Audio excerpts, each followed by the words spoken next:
Hey guys, welcome to another episode of the High Ticket Coaching and Consultant Strategy and Growth Show. Now, if you listen to this interview anywhere else but within our private Facebook community called High Ticket Client Attraction Insider Circle, definitely come check us out. We'd definitely love to have you.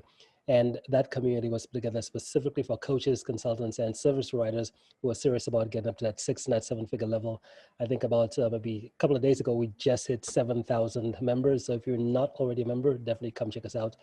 Now, today, I want to introduce you to another one of the members of our community, Tobie Spears. Welcome, Tobie. Thanks so much. Great to be here. Awesome. Great having you. So tell myself and the rest of the community, what is it that you do? I actually run a really cool nonprofit organization. So for 7 years, we have been traveling to do service work. So the organization is called Guatemalan Humanitarian Tours, and it's super cool. Guatemalan Humanitarian Tours. Yes. Yeah, that sounds exciting. And you said you've been doing it for 7 years? Yeah, this would have been our 8th summer, but borders are closed. So instead, we're pivoting and doing new stuff, but not able to visit the country. Yeah, okay. So what got you started on that journey? You know, being in the right place at the right time, I met a woman who was telling me about traveling to Guatemala, and I had never even heard of this little country. I was like, where is this country? And so I actually talked my husband and daughters into doing a road trip. So we drove from Utah through the States, through Mexico, and landed in Guatemala. We lived there for a couple of months. Mm-hmm. So, okay, hang on. You drove to Guatemala? Is that what I'm hearing? Yeah, we drove. Yeah, that's some pretty cool stuff. How long was the drive? You can do it fast, but we took 12 days in the car. The girls were like 5 and 9, so we stopped. There was so much to see along the way, so we stopped and made a vacation of it. Yeah, sounds like an awesome road trip back there. Okay, good. And and what's the premise? What's the purpose of what it is that you do there? Truthfully, it's giving love. So offering love, offering hope, friendship. That's the main focus. On top of that, we have a breakfast initiative.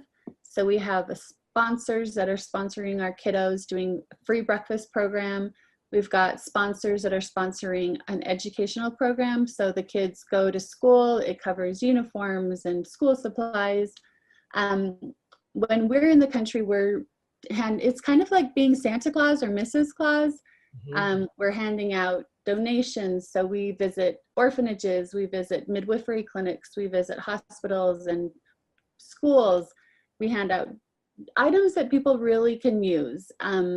So school supplies and backpacks, and we do donate a bunch of food. So we've done huge food drives and food donations. And then a fun day is like we do get to get dirty, and we build wood burning stoves and install those into people's homes. Mm-hmm. And then we also get to do garden boxes. So we've built several garden boxes. We're teaching families how to be sustainable.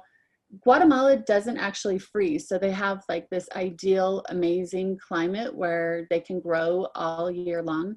So it's just a skill that they need to learn. Mm-hmm.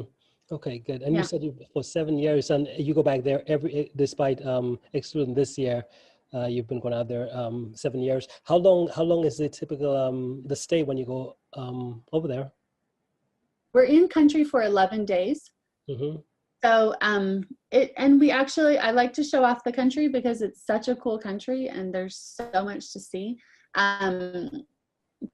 So we travel about every 2 to 3 nights. We're in a different village or a different city. So I don't want to stay in the same place. So we go to the lake, we go to the beach, we do zip lining, we hike a volcano. So I've added in a lot of adventure travel and humanitarian travel. I had to create a trip that my girls wanted to come on every single summer because that was what they were doing. So this was the trip we came up with. Yeah.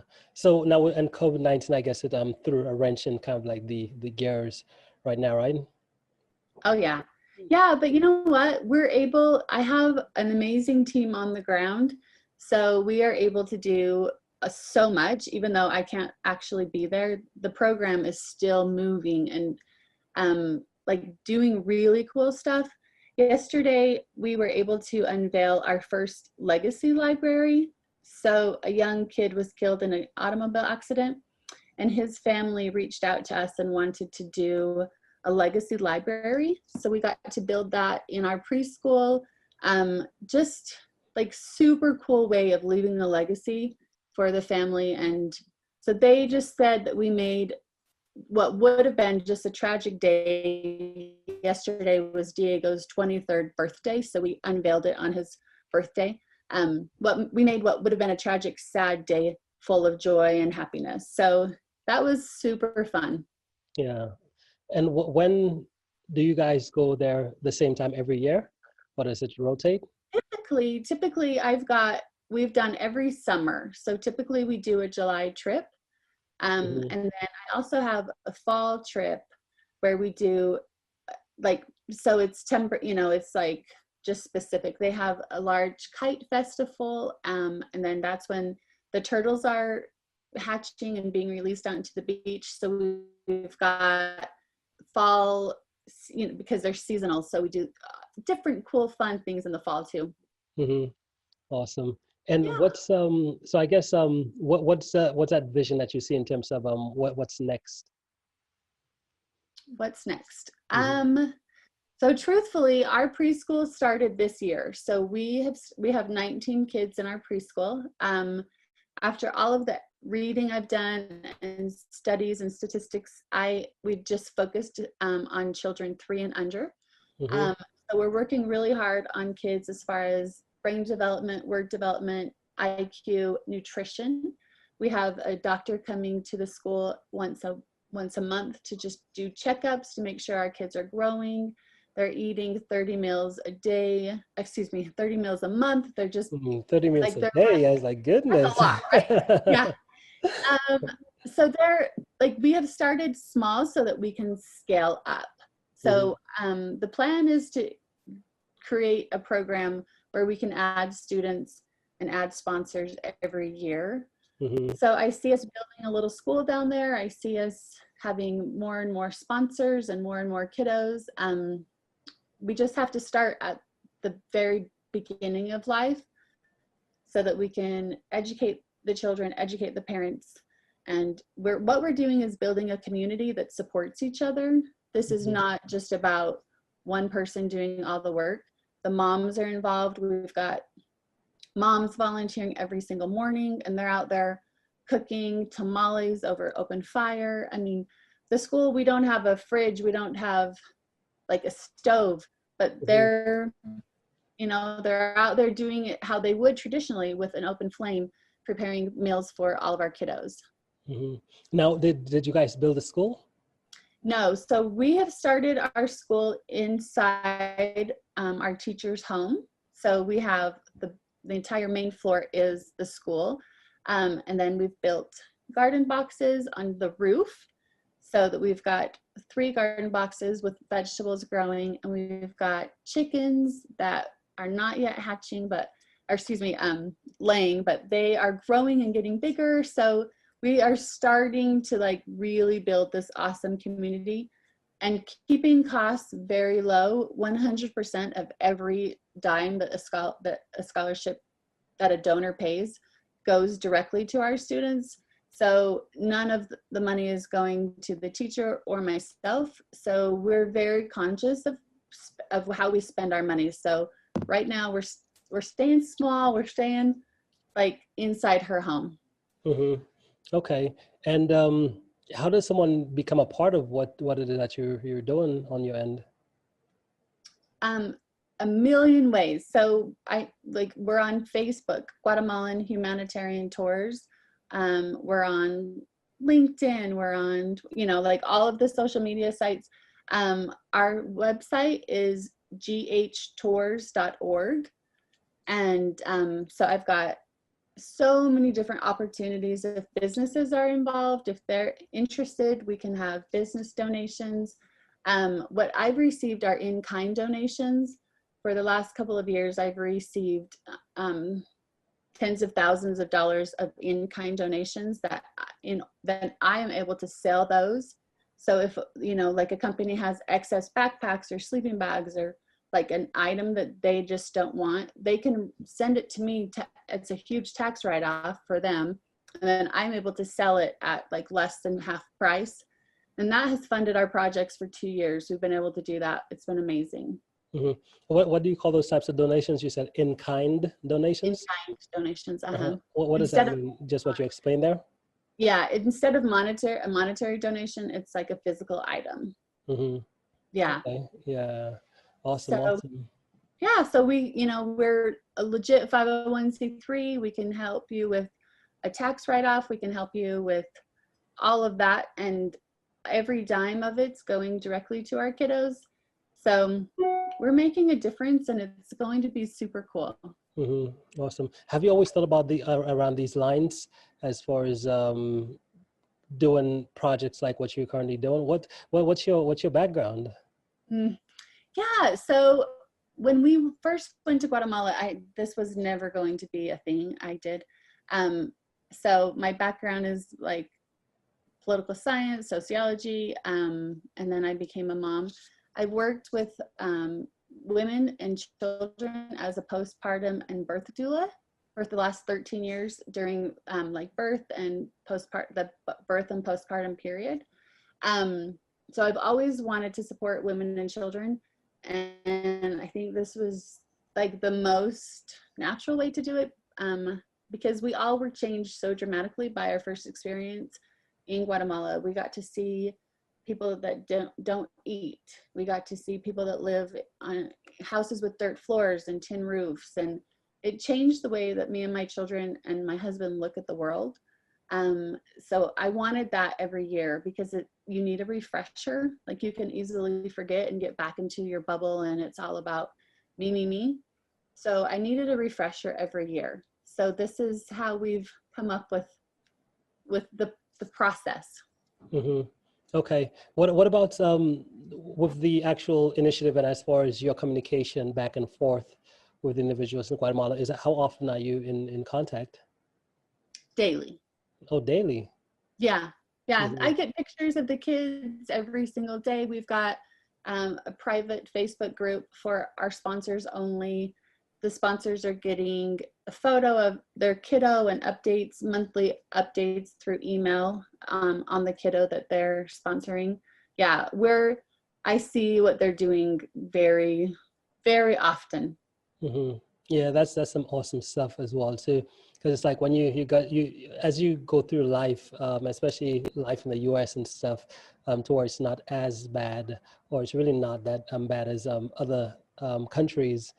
And you take everything, everything we have on this end for like granted.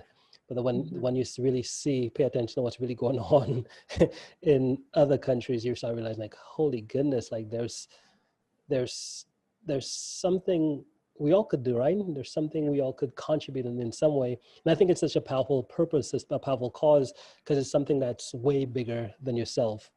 I think it's fascinating being able to take responsibility for helping someone else, some other country, something that's outside of you, but then at the same time being able to see that progression, right?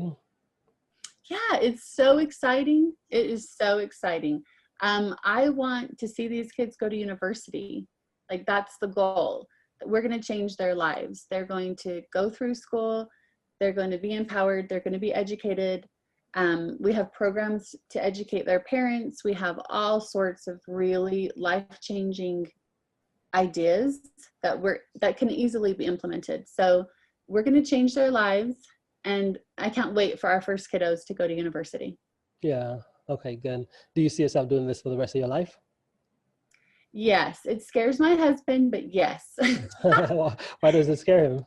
Oh, because it's like, a full-time job for free. So he's like, oh, honey, you want to do this for the next 40 years? I'm like, yep, for sure.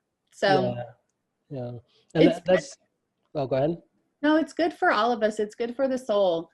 It's soul food for me. Yeah, definitely, definitely. It's one of those causes where that's one of those priceless things, right? Because at the end of all of our lives, I think it's not the things we get.